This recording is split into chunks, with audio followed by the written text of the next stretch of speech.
Ciao ragazzi e bentornati! Allora, questo è il mio quarto video, non ho ancora perso le speranze. Ovviamente la luce continua a traballare, però fa niente. Allora, oggi voglio parlarvi della scuola canadese. Quindi voglio parlarvi un po' di cosa ho fatto, quindi le feste, le materie, com'è divisa, com'è diversa dalla scuola italiana. E niente, nonostante io sia tornata a gennaio, mi ricordo ancora, anche se siamo in quarantena, e ad aprile vi tengo su un po' il morale con questo video. E niente, spero vi piaccia. Allora, la mia scuola si chiamava Windsor Secondary. In teoria si chiamava con anche un nome francese tipo École qualcosa, però visto che io non so pronunciare le cose in francese, non me lo fate pronunciare perché non sono capace.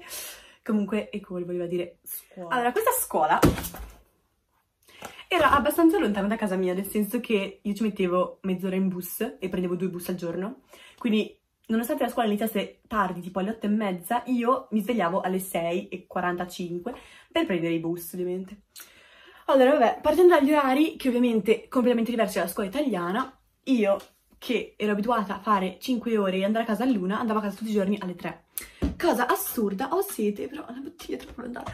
Cosa assurda, alle 3, e andavo, insomma, alle 8:30. Allora, avevamo 4 blocchi, da 1 ora e 20, e tra il primo e il secondo c'erano 15 minuti di pausa, di intervallo appunto, poi c'erano 2 blocchi, poi c'era la pausa pranzo che durava 45 minuti, e poi c'era l'ultima ora appunto, l'ultima ora è la più pesante perché 1 ora e 20 di matematica, vi giuro che io che faccio il linguistico, si scelgono 8 materie principali che si tengono per tutto l'anno, non esiste liceo scientifico, liceo linguistico, liceo delle scienze applicate, non esiste.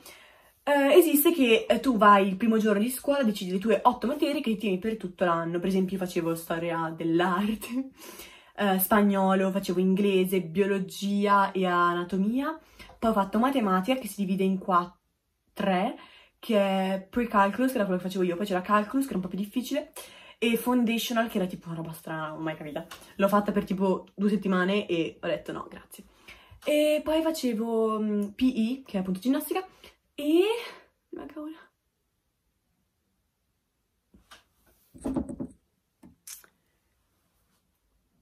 Geography. Ok, allora di queste 8 ore si poteva decidere di avere lo spare. Allora lo spare è tipo quest'ora, tra virgolette buca, loro chiamavano study block, in cui tu comunque stai in libreria, che c'erano tutti i cuscinetti, divani, bellissimi, computer, oppure in caffetteria, cioè stavi un po' dove volevi, potevi andare anche a casa per dire. E in quest'ora in teoria dovevi fare tipo i compiti oppure studiare per qualcosa, fare l'application per l'università, cioè c'erano tante cose che potevi fare. La maggior parte non faceva esattamente niente.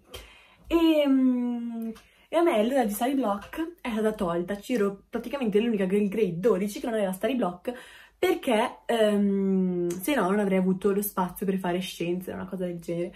E quindi io mi facevo 8 ore piene. Sono andata a prendere il mio diario, questo, bellissimo, in cui volevo farvi vedere appunto com'era tipo il mio... Questo era il time, cioè com'era divisa la scuola. Praticamente la settimana 1, la settimana 2, e quindi tipo lunedì, mercoledì e venerdì avevi le stesse materie, poi nella settimana 2 avresti avuto solo il martedì e il giovedì, no? Di modo che così si alternavano. Poi esistevano questi giorni che si chiamavano staff collaboration, in cui si entrava alle 9:45, io ne ho fatti solo 2 purtroppo. E poi c'erano degli altri giorni che non mi ricordo come si chiamavano, vediamo se lo trovo.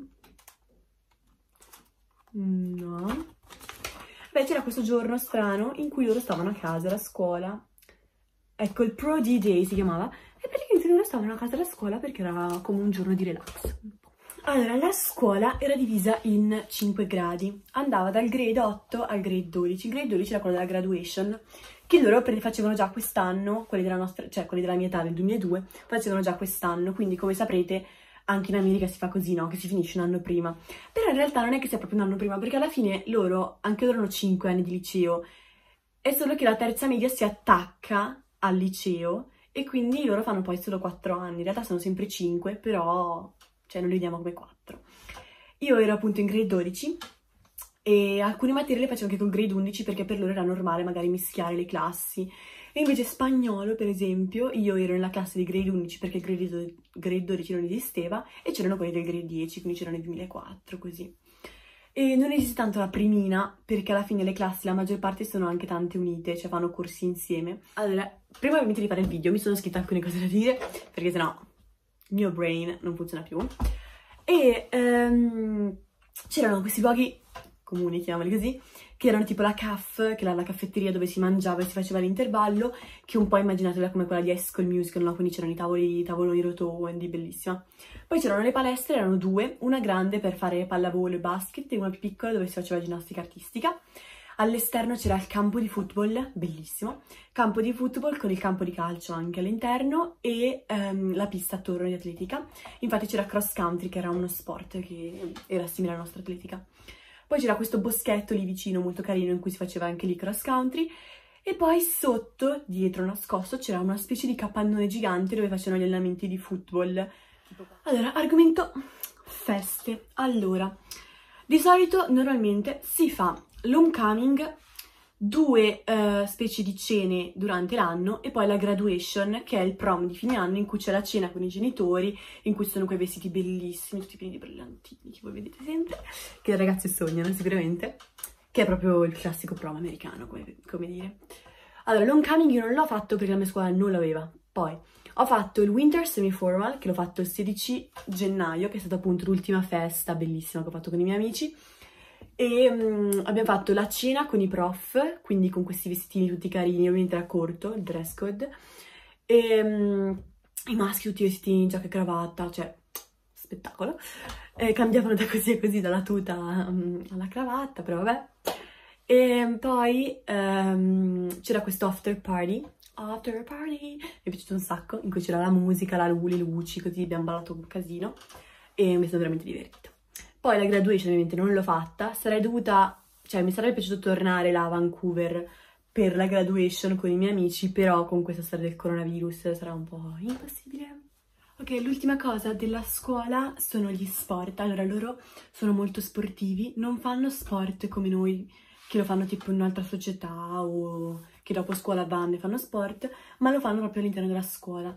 C'era football, soccer, che è calcio, volleyball, quindi pallavolo, basket,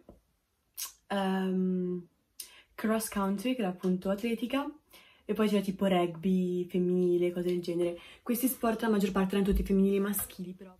Una parte che a me è piaciuta molto è la parte del tifo, nel senso che c'era tantissima gente alle partite che andava a fare appunto il tifo, poi veniva chiesto di vestirsi giallo e verde, che erano i colori della scuola, e quindi c'era la gente con le parrucche verdi, le collane gialle e verdi, cioè tutti comunque che partecipavano, e anche le altre scuole venivano. Questa cosa di vestirsi colorati era proprio quando si stava anche in casa. Poi io ho fatto il giudice di pallavolo qualche volta, ho fatto lo scorekeeper a soccer, a calcio, e facevo anche gli striscioni, andavo con le mie amiche a vedere le partite, facevamo gli striscioni, e specialmente la squadra di calcio perché erano quasi tutti international. Allora, questa è la felpa, Windsor è il nome e Dukes è tipo il simbolo, no? Non so come spiegarlo. E quando avevo fatto il concorso di cheerleading, cioè per fare i provino, allora ci avevano insegnato questa canzone che era tipo quando fanno il tifo, no? Sapete, con i pom pom, e dicevano sempre Dukes, Dukes, Dukes, perché è proprio tipo, boh, è come dire Eagle, no? Cioè dicono Dukes loro. Bene, detto questo, questa era un po' la presentazione